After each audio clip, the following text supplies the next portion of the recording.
वो एक दलदल होती है। वो बाहर निकलने की कोशिश करती है पर वो हो नहीं पाता।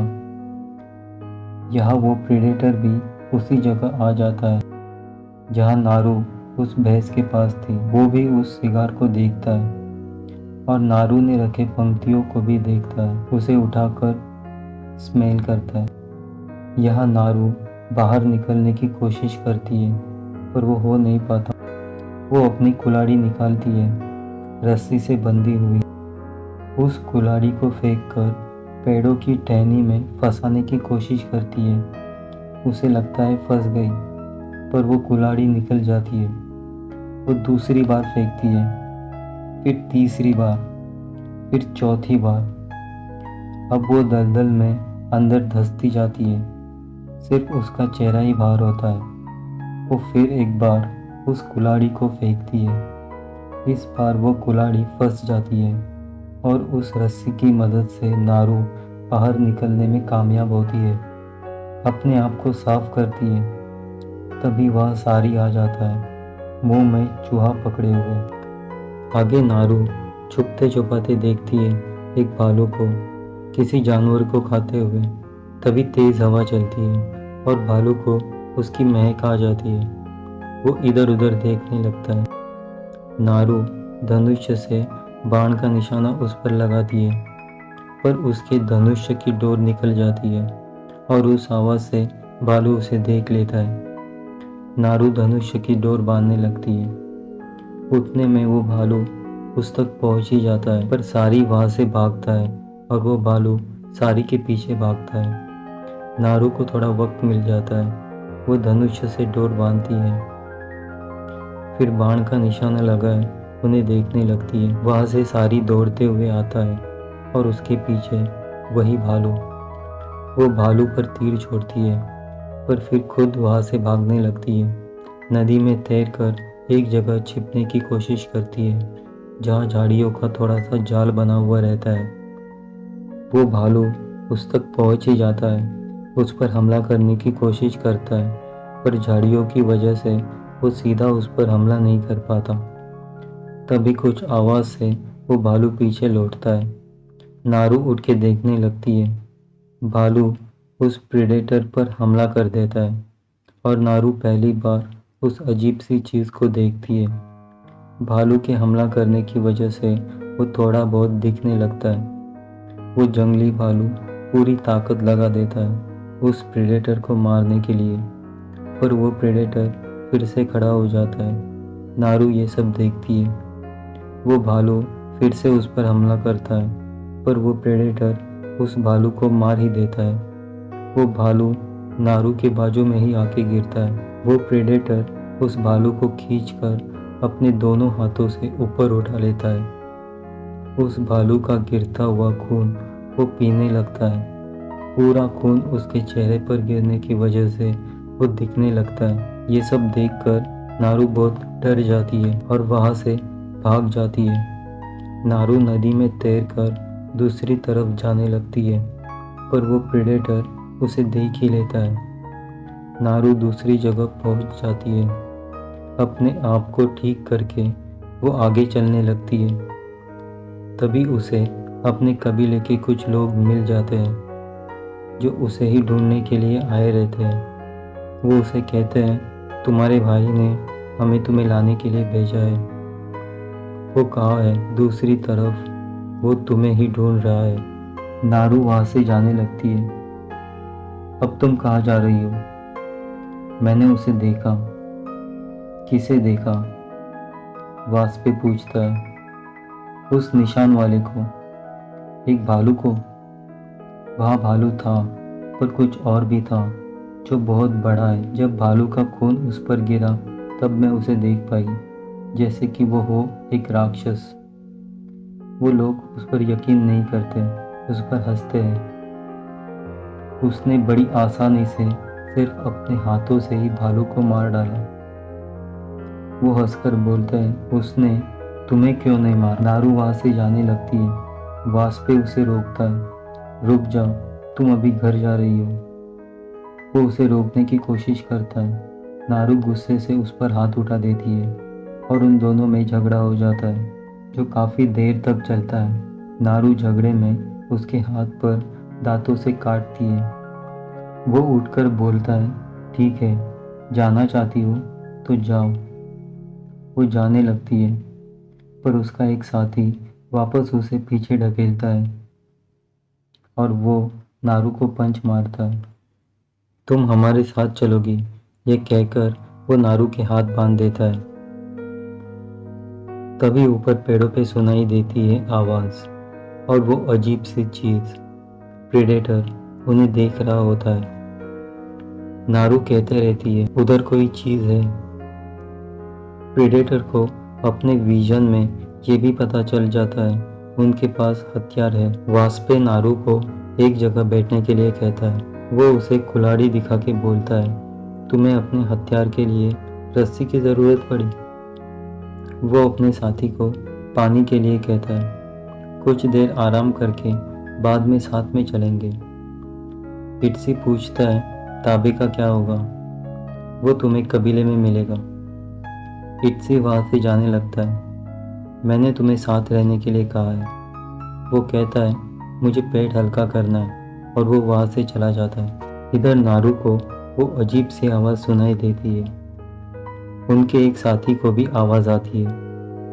फिर सबको वो आवाज़ सुनाई देती है, प्रेडेटर की वो अजीब सी क्लिकिंग की आवाज़। वो लोग धनुष्य से उस आवाज़ की तरफ निशाना लगाते हैं, पर वहाँ एक छोटे जानवर पोसम पर तीर छोड़ के उसे मार देते हैं और नारू की तरफ देखकर हंसते हैं। तुम्हें क्या लगता है ऐसा क्यों हो रहा है? वो पोसम हमारी तरफ क्यों आ रहे हैं? वो आगे बढ़ के उस पोसम को उठाता है।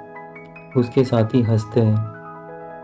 तभी वो उस पोसम को छोड़ देता है। नारू और उसके साथी हैरानी से उसे देखने लगते हैं। वो देखता है रेड कलर के 3 स्पॉट उसके बॉडी पर जो हिल रहे हैं। उसे कुछ समझ नहीं आता, ये सब क्या है? एक रेड स्पॉट उसके आँख पर आता है। उससे बचने के लिए वो हाथ चेहरे के सामने लाता है, पर तभी 3 तीरों की वजह से वो मारा जाता है। नारू कहती है, मुझे आज़ाद करो। उप्पी उसे नीचे झुकने के लिए कहता है। उप्पी और अनिया ध्यान से यहाँ वहाँ देखते रहते हैं, पर उन्हें कुछ नहीं दिखता। नारू अपने आप को छुड़ाने की कोशिश करती है, पर उसके हाथों की रस्सी टूट नहीं पाती। वो प्रेडेटर आके अपने वो 3 तीर वास्पे के बदन से खींच कर निकालता है। उप्पी ये देख लेता है। वो अनिया को इशारा करता है और वो अनिया बाण चला देता है, जो उस प्रेडेटर के हाथ में लगता है, और वो प्रेडेटर रोर करता है। वो प्रेडेटर थोड़ी देर के लिए शो होता है, पहली बार सामने से। वो दोनों प्लान करके उस प्रेडेटर को मारने के लिए जाते हैं, एक आगे से एक पीछे से। यहाँ नारू देखती है, उसकी कुल्हाड़ी वास्पे के पास होती है। वो उसके पास जाके अपनी कुल्हाड़ी ढूंढने लगती है, उसे मिल जाती है। उतने में वो प्रेडेटर उप्पी को मार देता है। नारू ये सब देखते रहती है। वो प्रेडेटर उसके दूसरे साथी अनिया को भी मार देता है और पीछे मुड़ के नारू की तरफ देखता है। नारू उसे देखकर वहाँ से भाग जाती है। ये सब आप इस मूवी के वीडियो में देखना। कोई कितना भी एक्सप्लेन करे, पर इस मूवी के एक्शन सीन्स बेहतरीन है। नारू भागते भागते आगे जाती है, पर तभी इट्सी उसे खींच कर नीचे कर देता है। ये वही साथी था जो थोड़ी देर पहले उनके साथ था। दोनों छुपकर उसे देखने लगते हैं, एक दूसरे से इशारे से बात करते हैं। वो अजीब सी आवाज़, वो प्रेडेटर आगे बढ़ता है। उस प्रेडेटर को दिख जाता है, खेत में कोई छिपा है हथियार के साथ। इट्सी धनुष्य से निशाना लगा के रखता है। वो बोलता है, वो मेरे निशाने पे है। तभी नारू देखती है इट्सी के माथे पर 3 रेड स्पॉट। नहीं, हम उसके निशाने पर है, और वो उसे नीचे झुका देती है। फिर दोनों वहाँ से भागने लगते हैं। वो प्रेडेटर भागने में भी तेज होता है। वो इट्सी को पकड़कर मार ही देता है। नारू भागते रहती है। वो नारू के पीछे ही होता है, पर नारू का पैर एक ट्रैप में फंस जाता है। वो अपने पैरों को छुड़ा नहीं पाती। वो प्रेडेटर उसके पास पहुंच ही जाता है। वहाँ पड़ी लोहे की जंजीर उठा के देखता है। दूर से कुछ लोगों के बोलने की आवाज़ें आती है। वो प्रेडेटर वहाँ से चला जाता है। वहीं दूसरी तरफ से 4 लोग हाथ में बंदूक लिए वहाँ आते हैं। इन्हीं लोगों ने वो ट्रैप बिछाया था। ये कोई फ्रांसीसी लोग होते हैं जिनकी भाषा अलग होती है। वो नारू को मारकर बेहोश कर देते हैं। नारू को होश आता है। वो लकड़े के किसी पिंजरे में कैद होती है। अपने आप को छुड़ाने की कोशिश करती है। उन लोगों का एक पूरा काफिला होता है। नारू को सारी की भी आवाज़ आती है। उस गिरोह का मुखिया उसकी तरफ देखता है, सिगार पीते हुए। नारू को समझ में आता है भैंसों को इन्हीं लोगों ने मारा था। वो मुखिया बार बार भाला चुभोकर सताने लगता है। नारू भी उसी भाले को छीनकर उसे ही मारती है। उसके हाथ पर खरोच लगती है। वो गुस्से से पीछे चला जाता है और अपने एक साथी राफेल को उसकी तरफ भेजता है। राफेल नारू से पूछता है, तुमने वहाँ क्या देखा? मैं बहुत सारी भाषाएं बोल सकता हूँ। तुम एक कोमांची हो। उस गिरोह का मुखिया नारू को मारना चाहता था, पर उसका एक साथी कुछ बोलकर उसे रोक लेता है। वो राफेल उसे मदद करने के लिए कहता है, उस जीव के बारे में कुछ भी पता है तो हमें बताओ। हम लोग एक राक्षस की तलाश में हैं। उसने तुम्हारे लोगों को भी मार दिया। नहीं, उसने सभी को नहीं मारा।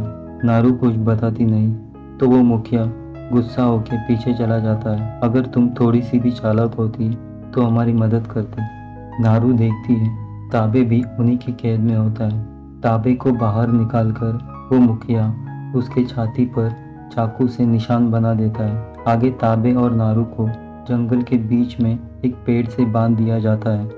नारू ताबे से पूछती है, तुम ठीक हो क्या? और वो फ्रांसीसी लोग दूर से निशाना लगाए होते हैं। वो जीव उन्हें मारने के लिए आएगा और खुद शिकार हो जाएगा। यह ताबे बोलता है, वो लोग जिस चीज़ को ढूंढ रहे हैं तुम भी उसी के पीछे हो ना? हाँ, और ये सब कंथामिया के लिए। यहाँ वो लोग दूर से दूरबीन में से उन पर नज़र रखे होते हैं। तभी उनके पीछे घोड़े पर सवार लोगों को कोई मार देता है। वो देखते हैं सिर्फ उनके घोड़े वहाँ से उनके सामने से ही भाग जाते हैं। वो दोनों पीछे मुड़ के देखते हैं। उनके सारे साथी मरे पड़े रहते हैं। वही होता है वो प्रेडेटर। यहाँ ताबे और नारू उन घोड़ों को भागते हुए देखते हैं। ताबे बोलता है, मुझे घोड़ा लाना होगा। वो रस्सी छुड़ाने की कोशिश करता है। एक आदमी डर कर भागते हुए उनके सामने से आता है, पर शायद वो उस प्रेडेटर के तीर से ही मारा जाता है। वो आ रहा है। वो प्रेडेटर आ ही जाता है और अब वो दिखाई देने लगता है। नारू, हम चारा है। वो हमारी तरफ आ रहा है। नहीं, नहीं, उसे चारा नहीं चाहिए। वो ऐसे शिकार नहीं करता। उन लोगों के पकड़ने से पहले उसने मुझे देख लिया था। वो मुझे आसानी से मार सकता था, पर वो चला गया। उसे नहीं लगा मैं रुकावट हूँ। ताबे उसे बताता है, मैंने तुम्हारे तरीके से ही उस शेर को मारा था। तुम सही थी। तुम्हें गलती की भनक लग जाती है। तुम बहुत चालाक हो। मुझे नहीं पता ये मारा भी जा सकता है या नहीं। अगर उसका खून बहा है तो हम उसे मार सकते हैं। यहाँ वो प्रेडेटर आगे की तरफ बढ़ता है, पर उसका पैर एक ट्रैप में फंस जाता है और वो जोर से चिल्लाता है।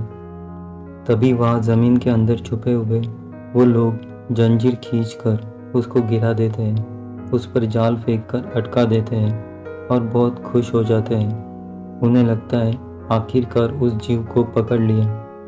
वही हंसता हुआ इंसान उस प्रेडेटर के हाथों से निकले चाकू से मारा जाता है। वो प्रेडेटर बड़ी आसानी से उठ के खड़ा हो जाता है। एक आदमी की तरफ वो जाल जैसा गैजेट फेंकता है, उससे वो मारा जाता है।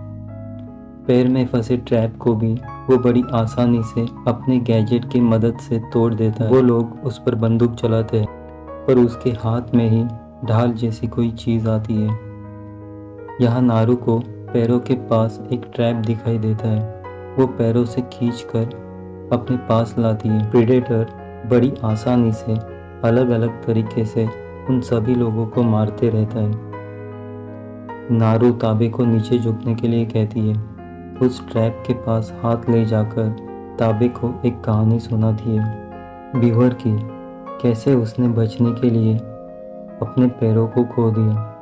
ताबे को लगता है वो अपना हाथ काट देगी, पर वो उस ट्रैप पर पत्थर छोड़ देती है, जिसकी वजह से उनके हाथों की रस्सी कट जाती है। यहाँ वो मुखिया आ जाता है। ये सब देखकर गुस्से से वो सभी लोग उस प्रेडेटर पर गोलियां चलाने लगते हैं। वो प्रेडेटर अपने हाथ में लगे गैजेट के ऊपर कुछ नंबर प्रेस करता है। ताबे उन घोड़ों को लाने के लिए जाता है और नारू अपनी सारी को लाने के लिए जाती है। यहाँ वो प्रेडेटर ऊपर पेड़ों पर से ही कूद कर भाग जाता है। वो लोग उस पर गोली चलाते रहते हैं जो उसे नहीं लगती। वो लोग देखते हैं प्रेडेटर कोई गैजेट वहाँ छोड़ के चला गया है। उन लोगों को कुछ समझ नहीं आता। उन्हें लगता है वो भाग गया।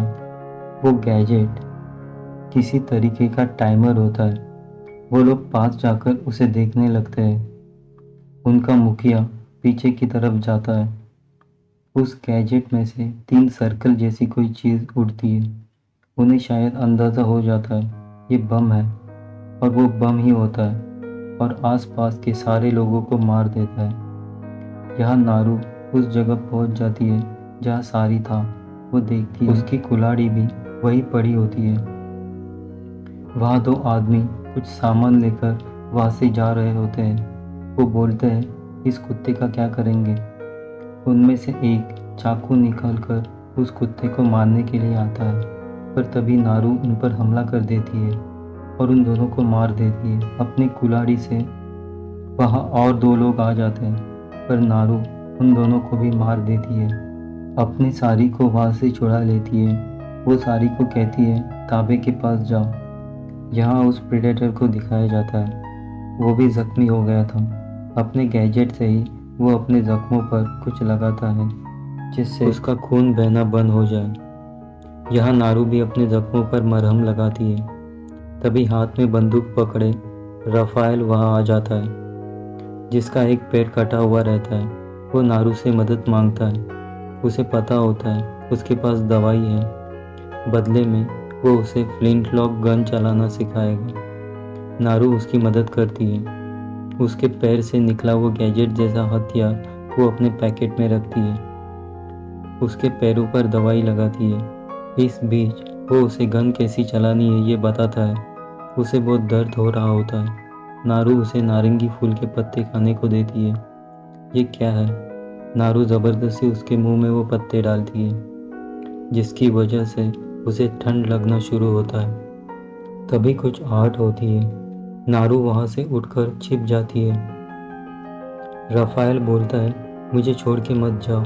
वो भी छिपने के लिए घसीट कर जाने लगता है, पर तभी आवाज़ की वजह से वो वही मरे हुए इंसान की तरह लेट जाता है। वो प्रेडेटर वहाँ आके देखता है सारे मरे पड़े लोगों को, पर उसे ज़मीन पर उस राफेल के पैरों से निकला खून गर्म दिखता है। उस खून के बने निशान से वो राफेल की तरफ आता है। उसे लगता है ये मर गया है। नारू वही छिपकर सब देख रही होती है। उसे रियलाइज़ होता है इस नारंगी फूल की वजह से वो प्रेडेटर उसे देख नहीं पाया, क्योंकि वो नारंगी फूल शरीर को ठंडा कर देता था। प्रेडेटर वहाँ से जाने लगता है, पर गलती से उसका पैर उस राफेल पे पड़ता है और वो ज़ोर से चिल्लाता है और प्रेडेटर उसे मार देता है। आगे वही सारी भोंकते हुए उस प्रेडेटर के सामने की तरफ आता है। प्रेडेटर उसे देख लेता है और उसे मारने के लिए निशाना लगाता है। नारू देखती है ये सारी को मार डालेगा, पर तभी पीछे से ताबे उसके सर पर हमला करके उसका हेलमेट गिरा देता है। उस हेलमेट से निकले हुए 3 रेड स्पॉट का निशाना उसी पेड़ पर लगता है जिसके पीछे नारू छुपी थी। वो प्रेडेटर सारी के ऊपर बाण चला देता है जो उसे नहीं लगता, और वही बाण जाके उस पेड़ को लगता है जहाँ वो 3 रेड स्पॉट दिख रहे थे। नारू बंदूक चलाने की तैयारी करने लगती है। यहाँ ताबे घोड़सवारी करते हुए उसके इर्द गिर्द घूमते रहता है। वो प्रेडेटर उस पर भी बाण चलाता है, पर उसे तीर नहीं लगता। वो उसी पेड़ पर जाके लगता है। प्रेडेटर एक बार और तीसरा बाण चलाता है, वो भी जाके उसी पेड़ पर लगता है और उसके हेलमेट की वो रेड लाइट बंद हो जाती है। यहाँ नारू को कुछ समझ आता है। वो प्रेडेटर अपना हेलमेट उठाकर पहन लेता है। ताबे उस पर बाण चलाते रहता है। नारू अभी भी बंदूक रेडी करने की तैयारी करते रहती है। नारू अपनी बंदूक रेडी करके उस पर निशाना लगाती है, पर उसकी बंदूक चल नहीं पाती। वो ज़ोर से चिल्लाती है। प्रेडेटर उसकी तरफ देखता है और पीछे से ताबे आके उसके पीठ में भाला घुसा देता है और बाण से भी मारता है। नारू फिर से बंदूक में गन पाउडर भरने लगती है।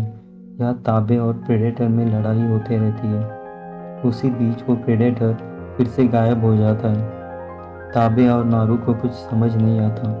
वो लोग निशाना लगाने के लिए तैयार होते हैं, पर वो कहाँ से कैसे वार करेगा ये पता नहीं होता। उसकी वो आवाज़ आते रहती है। नारू ताबे से कहती है, हमें जाना चाहिए। भागो नारू। उसे लगता है मैं ही रुकावट हूँ, मेरा अंत आ चुका है। यही है मेरा अंत। नहीं, घर लौट जाओ नारू। तभी उसके पीछे से प्रेडेटर आके अपने हाथ में लगे हथियार उसके पीठ में घुसा देता है और उसे ऊपर उठा लेता है। नारू अब भी उस पर बंदूक से निशाना लगाए होती है, पर वो डर कर बंदूक चला नहीं पाती। ताबे को छोड़कर वो प्रेडेटर अपने असली रूप में आ जाता है नारू के सामने। वो देखता है नारू के पास हथियार है। नारू बहुत डरी हुई होती है। वो बंदूक चला नहीं पाती। प्रेडेटर उसकी तरफ बढ़ता है, पर तभी ताबे उसके पैर पर कुछ मारता है। प्रेडेटर ताबे को मार देता है। वो मुड़कर देखता है तो नारू वहाँ नहीं होती। आगे नारू नदी किनारे बैठे हुए दिखाई देती है, रोती हुई, अफसोस से भरी, शर्मिंदा। उसके कबीले में उसकी माँ को भी उनके साथियों से ये पता चल जाता है कि उसका बेटा मारा गया। नारू अपने सारी के साथ शाम के वक्त नदी किनारे। तभी वो कुछ आवाज़ सुनती है। वो देखती है कोई पानी पी रहा है। यहाँ वहाँ देखते हुए ये वही होता है, उस गिरोह का मुखिया। नारू उस पर बंदूक से निशाना लगाती है, पर चला नहीं पाती। फिर उसे कुछ याद आता है। कुछ सोचकर अपने पैकेट में से वो धातु जैसा गैजेट निकालती है। ये गैजेट वही होता है जिससे राफेल का पैर कटा था, जो उसने अपने पास रख दिया था। नारू उस मुखिया को मारकर बेहोश कर देती है। रात के समय जब उसे होश आता है, उसे बहुत दर्द हो रहा होता है। वो देखता है उसका दायां पैर कटा हुआ है, जिस पर चूहे काट रहे हैं। वो ज़ोर ज़ोर से चिल्लाने लगता है। चिल्लाकर वो चूहों को दूर कर देता है। उसे एक जगह बंदूक दिखाई देती है। घसीटते हुए वो उस बंदूक के पास जाता है। नारू वही होती है। वो बोलती है, तुमने मेरे भाई का खून बहाया था, अब तुम्हारी बारी है। वो मुखिया उस पर चिल्लाता है, तुम्हें लगा मैं शिकारी नहीं हूँ। वो मुखिया गन चलाने की तैयारी करता है। तुम्हें लगा मैं रुकावट नहीं हूँ। यही चीज़ मुझे खतरनाक बनाती है। ये कहते हुए नारू वो नारंगी फूल के पत्ते खा लेती है। वो मुखिया उस पर बंदूक का निशाना लगाता है। तुम्हें दिख नहीं रहा है क्या, मैं तुम्हें मार रही हूँ। और उस प्रेडेटर की आवाज़ आती है। नारू उठ के खड़ी हो जाती है। वो मुखिया उस पर बंदूक चलाता है, पर बंदूक चल नहीं पाती। नारू कहती है, उसे भी नहीं दिख रहा है। प्रेडेटर को दिखाई देता है एक लेटे हुए इंसान के हाथ में हथियार। वो प्रेडेटर उसकी तरफ बढ़ता है। नारू थोड़ा साइड में हो जाती है। वो प्रेडेटर बिल्कुल उसके पास से गुजरता है, पर नारू को देख नहीं पाता।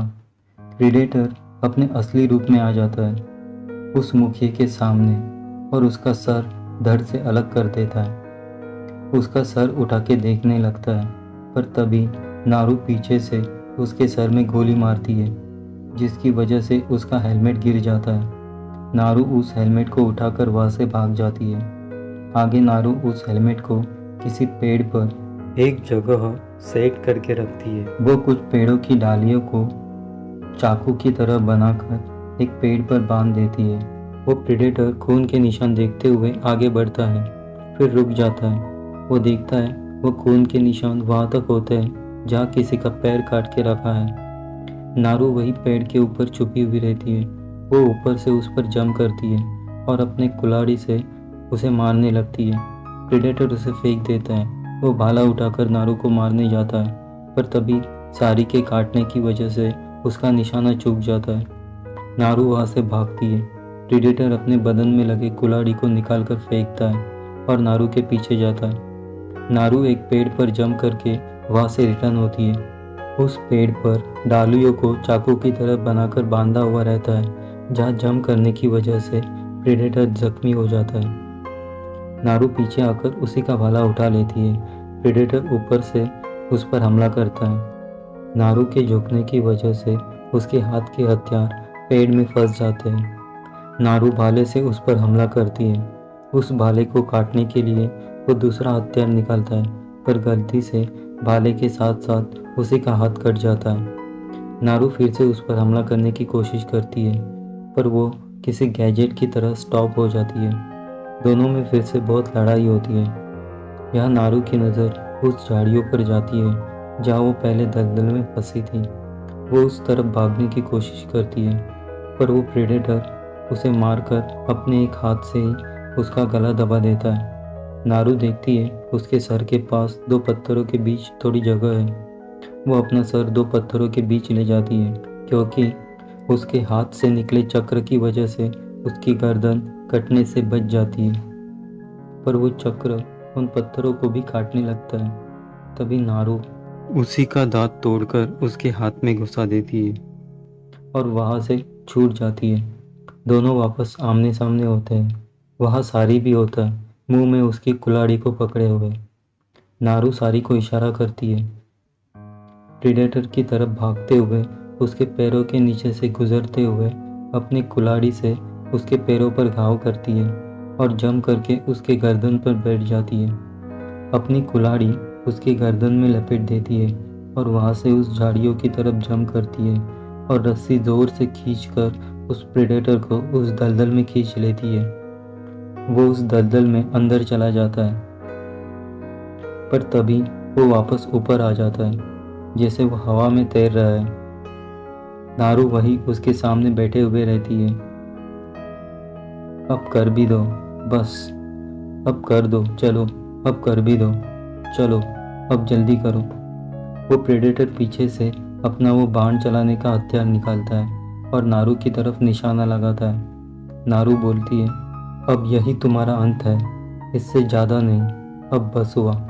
और वहाँ उसके हेलमेट में रेड लाइट जल जाती है, जो नारू ने एक जगह सेट करके रखा था। वो प्रेडेटर नारू पर बाण चला देता है, पर वो बाण घूम जाता है। वो मुड़कर देखता है, उसे उसका हेलमेट नज़र आता है और वो 3 रेड स्पॉट के निशान उसी के सर पर होते हैं और वो बाण उसी के सर में घुसकर वो मारा जाता है। नारू अपने घर लौटती है। उसके हाथ में उस प्रेडेटर का सर होता है और चेहरे पर उसका हरा खून। नारू वो गन उनके उत्तराधिकारी को देती है। खतरा आसपास ही है, हमें जल्दी सुरक्षित जगह जाना होगा। नारू की माँ ही पहल करती है और नारू को उस कबीले का उत्तराधिकारी बना दिया जाता है।